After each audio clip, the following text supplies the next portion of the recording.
জুমার নামাজ আদায় করে বের হচ্ছে একটু হাঁটতে, একটা দাদা বাড়ি যাবো পুরান বাড়ি। আমাদের পাশের আমাদের বাড়ির পাশে সবুজ শ্যামল ধান,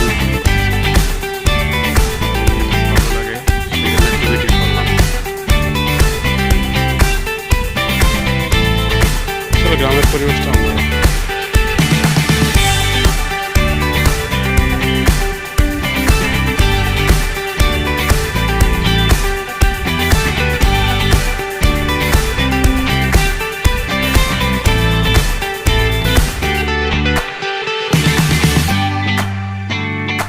এই হচ্ছে আমাদের গ্রামের মেঠো পথ।